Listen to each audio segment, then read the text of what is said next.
Welcome to Washington Hospital Today, dedicated to informing residents about healthcare topics and issues.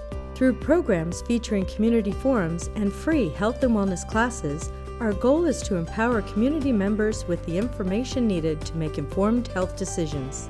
Washington Hospital has been providing health care to the residents of the Washington Township Healthcare District for the past 60 years.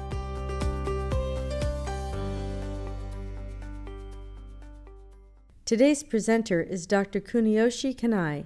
Dr. Kanai is an assistant clinical professor with UC Berkeley School of Optometry and the director of residencies for the on-campus programs. Hi there. Yeah, good afternoon.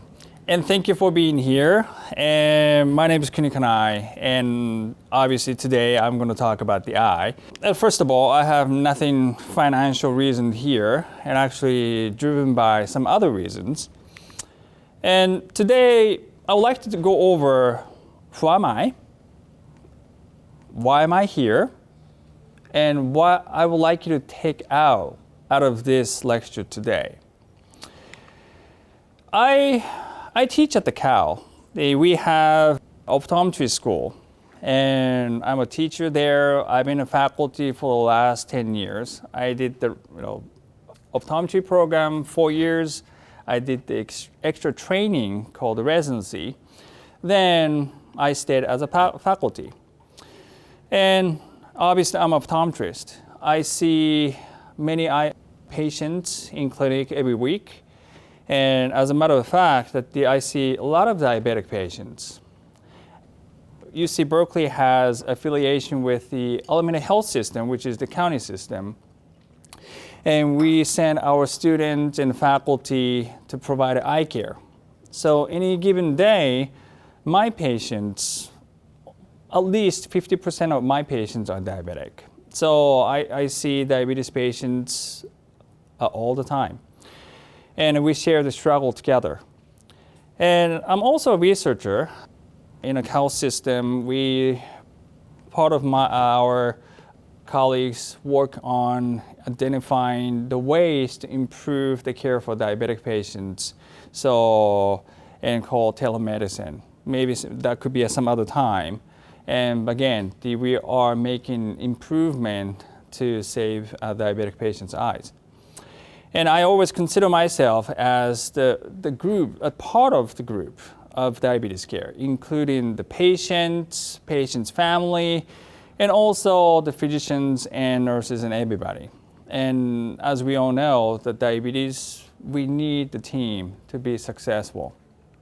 I see diabetic patients all the time. And then I got this really heavy feeling time, seeing my patients going blind. And this is real.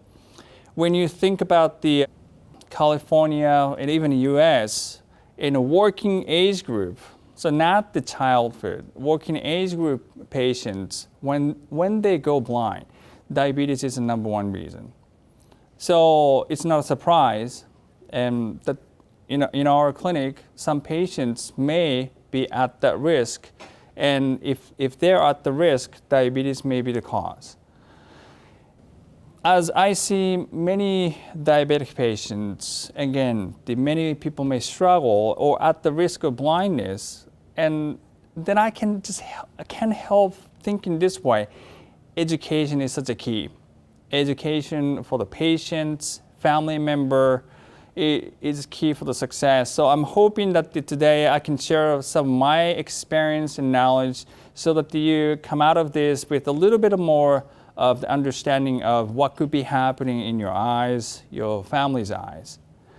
And obviously, given the impact the patients and the patient's family may have because of blindness, and this is something, the big society problem that we need to work on as the group. And today, I will talk about this key term, diabetic retinopathy. Hopefully this technical term won't deter away this attention. But this diabetes and blindness center around this diabetic retinopathy. Retinopathy is the problem that happens in the retina. the retina is the part of the eye. I will go over a little bit later on what the structure looks like. So I will go over how this diabetic retinopathy happens and progress and affect the vision. And also, I will go over what we as doctors, the team of doctors, I'm one of the doctors who take care of the a diabetic patient's eye problem, and what we can do for our patients. And lastly, you as a patient, family member of a patient, and you can do to encourage the patient to be successful in their lifetime. So diabetic retinopathy, again, this is the retina problem that happens in the eye. And when I think about it, I somehow think about the number. In Alameda County, where we are at, and we enjoy this success of the sports team like Warriors. And while the Alameda County, this area enjoys the success of the sports team, but again, in everyday life or clinic life, I always think about, again, diabetes patients. In a population in this county is 1.5 million. And of those, over 90,000 patients are diabetic. Not everybody is at the immediate risk of the blindness, and only a fraction of it.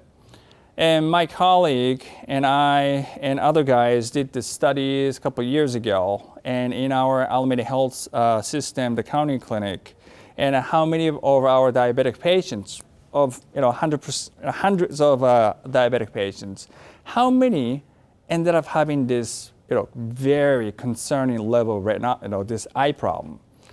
It's about 7%.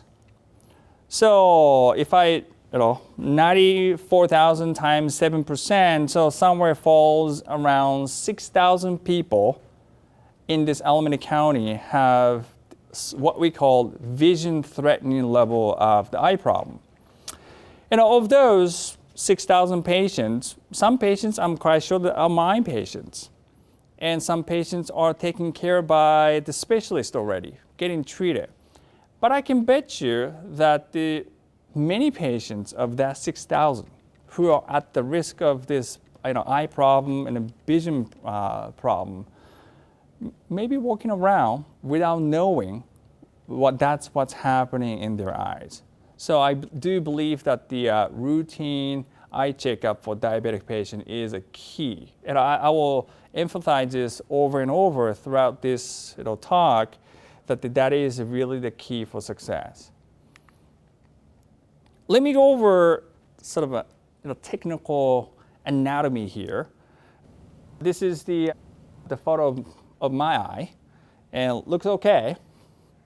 And the eyeball is like, I don't know, I oftentimes describe it as like a timely basketball. It is like a basketball, fusion of the basketball and then old-time camera, analog camera. And analog camera, we have the lenses at the front, the film at the back. And so the eyes are like the analog, those old-time camera in the shape of basketball. It's obviously, it's super, super small. It's not the same size. And at the back, so there is a little lens at the front. And at the back, there's a film. Again, just like the old-time camera, there's a film. That film is called the retina. And as you can imagine probably, if the retina is damaged, no good. It can affect your vision. The retina is part of what we call the nerve system. So the problem is unlike the skin, if I made a cut over here today, tomorrow still hurts, but a week from now, probably it'll be repaired. The body will repair. The retina is not like that. The retina, once it gets really damaged, it may not come back. So that's how the retina gets, the diabetes related damage to the retina may impact the vision and may lead to, okay, in some instances, may lead to blindness. If I look into this super microscopic level inside this retina, the retina, as you can see, we can see some of the little blood vessel here. We can see the artery over here. We can see the vein over here. Eye is fascinating in a way that just by looking inside your eye without cutting, we use a special tool, not that looking at the mirror, we use a special tool, but with that, we can see all the blood vessel. If we use even the specialized device, then we can maybe even get to this super microscopic level. So again, if I go super deep into this microscopic level, if I magnify super big, then this is the smallest blood vessel. And in the ideal, super healthy, the blood vessel will look like maybe this way, maybe this way. But I want you to look at this like a little bleb here and here. And this bleb is the consequence of the high sugar level impacting this integrity of this blood vessel. And then it's almost like a balloon, right? Doesn't it look like a balloon here? Yeah. So the blood vessel under normal circumstance will look just straight. Just look straight. But as the diabetes affect this strength and integrity of the blood vessel, it starts to balloon out like this.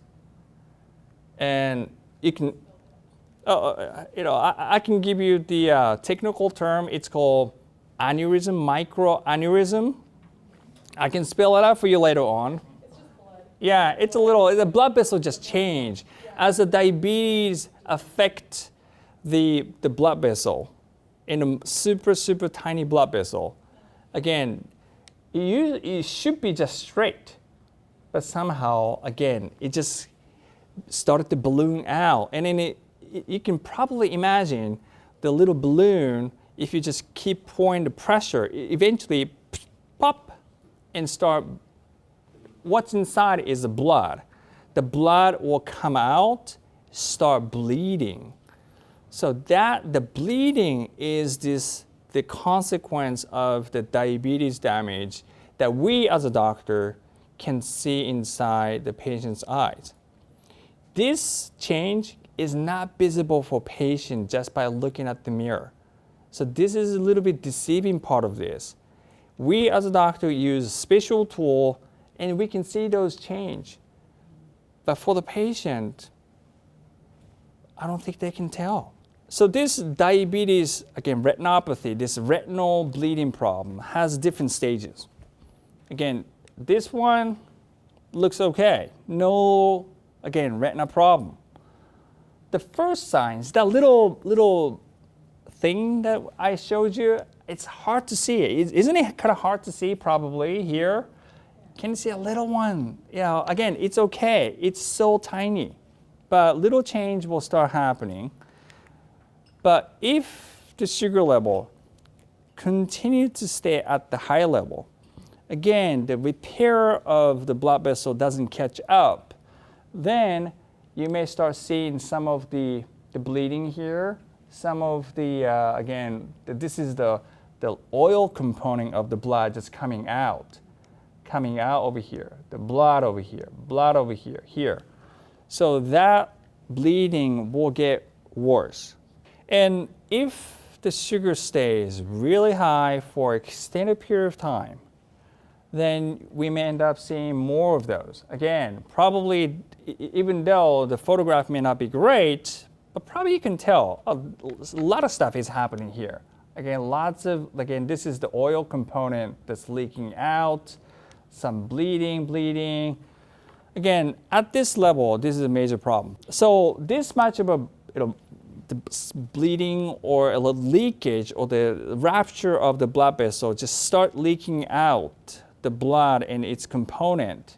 And this is a special machine that actually takes the cross section of this, again, retina, the film part of the eye. This is the normal sort of a cross section and a contour. Once you have lots of bleeding, lots of leakage, then again you can see the structure is distorted. Then once the film gets distorted, and you can imagine the vision won't be that great because it's the film that captures the image.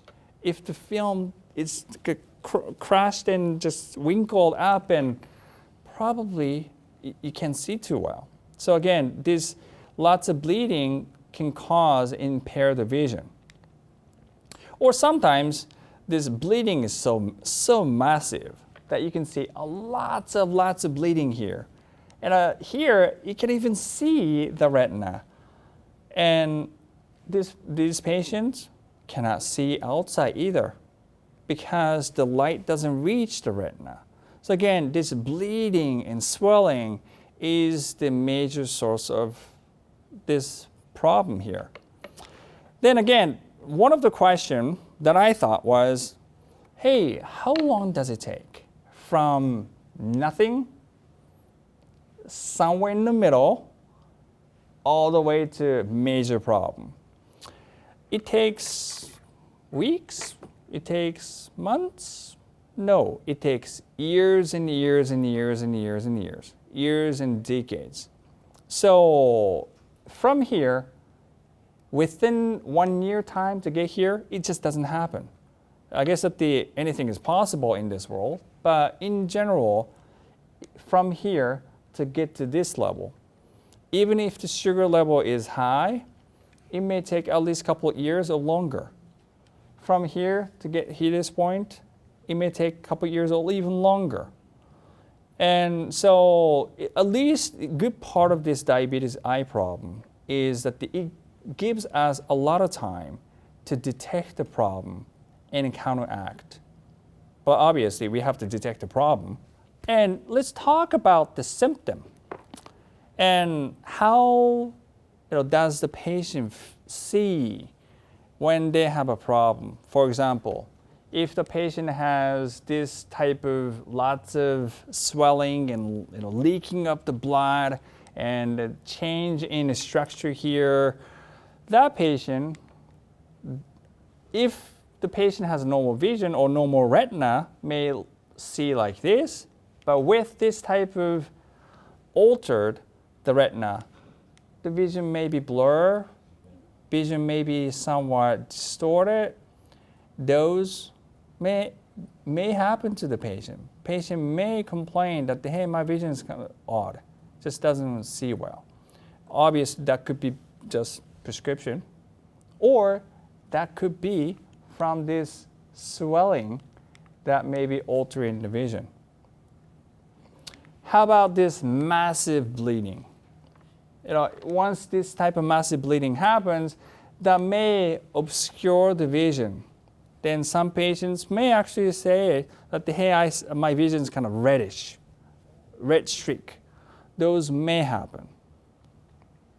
But I want to go back from the very beginning.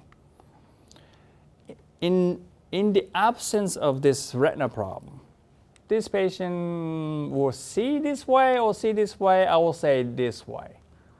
How about the little thing? Again, it's so hard to see because it's so tiny, mild change. Does this patient see this way or see this way? Then I will say, this way.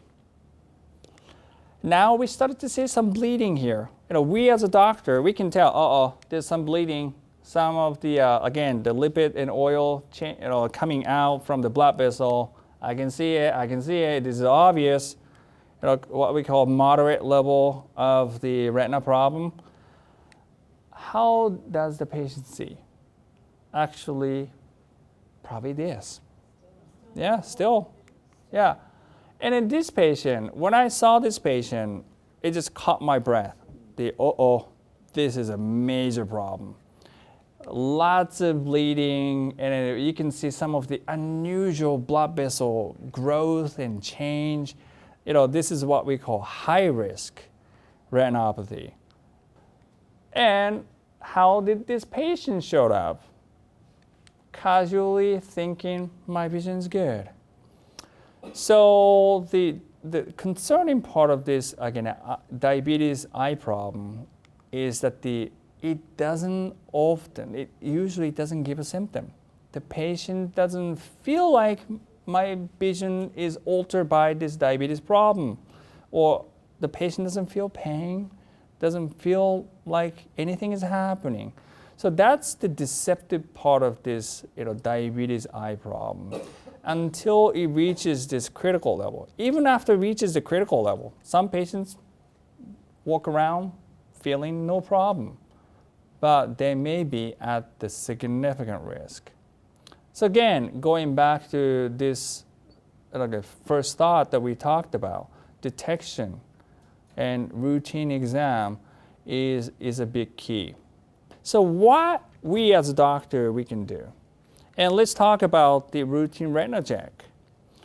The basic rule is if you're diabetic, and in every year, that is the most recommended routine check, and you go in, but you have to be careful about this, that sometimes when you go to some, the glasses shop that may have those quick eye checkup, they may check for glasses, but they may not check for your deep part of your eye. So, the key term is dilation.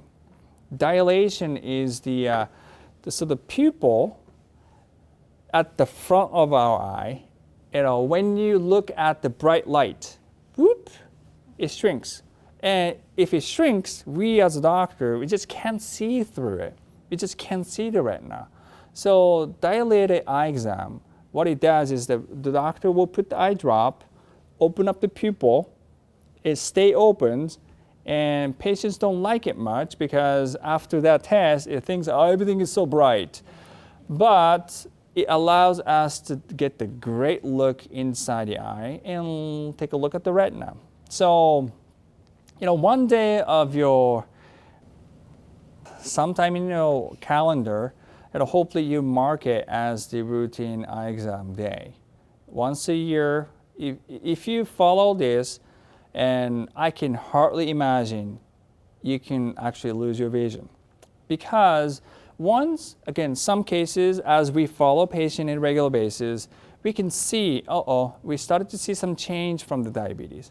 Then we change our follow-up period. Okay, we see some bleeding. Okay, I want you to be back in 6 months. If you come back in 6 months, diabetes problem shouldn't reach the blinding stage. And we are just taking more precaution to detect this critical level early. And so, again, as your doctor tells you that, hey, come back in 3 months, come back in 6 months, there's a good reason why. And I hope that you will follow that advice and then have your eyes checked out at that interval. And as your sugar level gets better, if your retina problem get better, then that routine may be extended a little bit later on. But one point, we do see our patients struggle with the sugar control and may get to this level that now we know our patients need a treatment.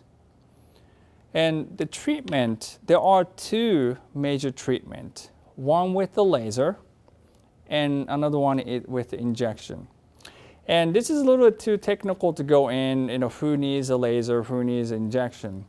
But what I can tell you is that the injection sounds like, oh, this is scary. But if you need an injection, you need an injection. And the great news is that over the last 10 years, the treatment has evolved so much. the medical care for diabetic eye problem has improved so much that we do see a great success in many patients going through a therapy. So if your doctor says that, hey, this is the problem that we see, I want you to be seen by, it's called usually the retinal specialist. So the doctors who's highly trained to look at the retina every single day, so many patients, they have that expertise to identify what is needed and also provide a treatment to maintain your vision and hopefully even improve your vision in some cases. And then let me talk about what I think is important for you and your family member to know to be successful. And I will share some of the research data. But when I think about just simply my experience, in my patients who unfortunately lost the vision or at the verge of losing vision, and when I think about their sort of pattern, one thing is just so obvious that they just don't see eye doctors. They may not see their general doctors, diabetes doctors, and that's really the difficult part. Or that seems to be the more common reasons. And access to eye care, that may be one big factor, and or each doctor's office visit, long wait, and I'm very sorry that sometimes it happens to you and your family. But we do our best to be as efficient and as possible, but the wait time may be discouraging for the patients. And sometimes people may feel scared that, hey, my doctor may say that, oh, I'm sorry, today I see more bleeding. But it's actually better to know more bleeding than just close your eyes and ears and not knowing what's going on and having the detrimental outcome. And sometimes we tell our patients, hey, this is what we see, this is what we like you to do, and life, things happen. It's difficult, and there's a good time and bad time. And sometimes patients may feel bad to show up without having great success. But hey, we don't judge you. We just need you to see. We need to be here and to see so that we can check. And also, it could be boring. We could be boring people. Hopefully, we try to be as entertaining as possible. And also, you may hear the same story. That hey, this is today's level. Okay, that's what you told me last time. Yeah, same. But actually, same is a good thing, probably. Yeah. So it may not be entertaining, but again, hopefully you think about this, and the next time when you feel tempted to ditch the doctor's appointment, and keeping the doctor's appointment, I tell my patients, if you can come today, that's perfectly fine. Show up next week, and so reschedule and see the doctor later on. Then, so I don't want my patients to cut the tie from our clinics. Then again, when they come back year, 2 years, 5 years later, we may see a completely different eyeball. The research have shown that the factors that the patients can modify, and also some things that we can't really do much about, and duration, how many years you have diabetes, do impact the risk of this bleeding problem. But hey, once life moves on, we get a little bit older each year, so this one we can't really control. We do see that some patients may have strong familial trait that somehow impact them more than other people, which we can't really do much because, hey, we have one mom and one dad that we are not willing to trade with. But there are many other factors that we can modify. and to improve the risk or minimize the risk. And probably this is not surprising to you here to hear this, that sugar and blood pressure, they are the two major factors to minimize the risk of this retinal problem. I'm showing it this little graph here to make myself look smarter, but this is actually coming from the legitimate study, and this is in Sweden, and they kept track of the patients and the type 1 diabetes patient for more than 20 years, and divided that patients into 5 different groups. And this is the years from the very beginning. And as you can imagine, this side, I'm sorry, is the number of percentage of patients who ended up needing the treatment. So got to this level that needs a treatment. So at the beginning, as you can imagine, nobody. But as years go by, some group, substantial number of patients ended up needing treatment. In some group, here, no patients needed a treatment over 20 years' time. And what was the sugar level? So their average sugar level in the hemoglobin A1C was 7.6%. So 7.6% is not considered this normal, no diabetes level, but this is the realistic number. Although, as you mentioned at the very beginning, the sugar control is not something that is uniformly applied to you. And every one of you, the sugar control, the goal should be different based on your age, based on what's going on in the rest of the body, kidney, heart, eyeball, and other factors, and access to the treatment and likelihood of staying on the treatment. So, and ultimately, I have to tell you, I can't give you the exact number that you should aim for. The exact number, you should ask your doctor. That is the number. And the other part is, second part is the blood pressure. The blood pressure is, I have to say this, probably not as impactful as the blood sugar level. But we know that it's better to control blood pressure to protect your eye than not. And this is another study from United Kingdom. It's a little bit old study, but showing you that this is the years, this is the incidence of those treatment. And as the years go by, one group, it's stay lower than the other group. So this group, the people control the blood pressure. So the blood pressure is at least one factor that can impact the eye health as well as the blood sugar level. Again, if you ask what is the target, I have to reply back the same way. You have to ask your doctor. And it's coming to the end. Let me just show you the very common questions that I get from my patients. And actually myths that I get from my patient. And sometimes people say, hey, my doctor told me to start using insulin. I feel hesitant because I heard from the friends, family member, once you start taking insulin, you can go blind.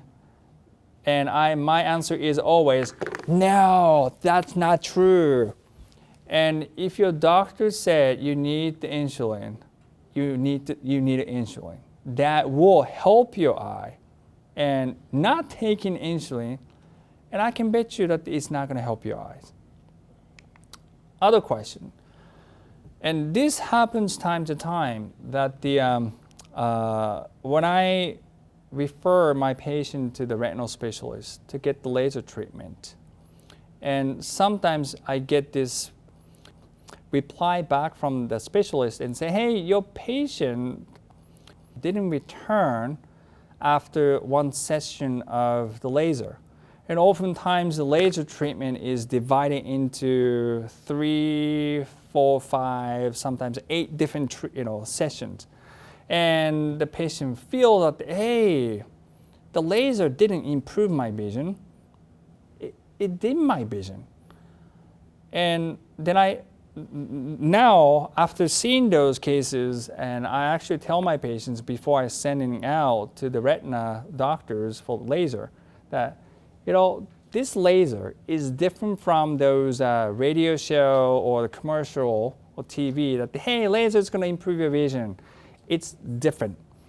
It's either have no impact to your vision at this moment, or it may sometimes make you feel it's a little bit dimmer. What it is that by the time the patient needs a laser treatment, it is at the critical level. It is do or die level that if you don't get the laser, everything will go away. Vision can go away. If you get the laser treatment, that actually sacrifice a part of the retina to save the critical central part of the retina. So again, laser treatment is not to improve, it is really the sacrifice to save the vision at the very end. All right, I think that I talked a lot about this today, and hopefully you get the very important key points home to share with your family and to understand for yourself. Number one, this diabetes-related retina problem, you can't see it's coming. And it's not symptomatic thing. You don't feel pain, you don't feel like something is happening in the vision, and it may strike you. So again, the key is the screening detection. We believe that at least 90% of the diabetes-related blindness is preventable. And I personally believe keeping doctor's appointment is one of the big key for success. Those studies say that ultimately the blood sugar level, number one, blood pressure level, number two, are the more important numbers to watch.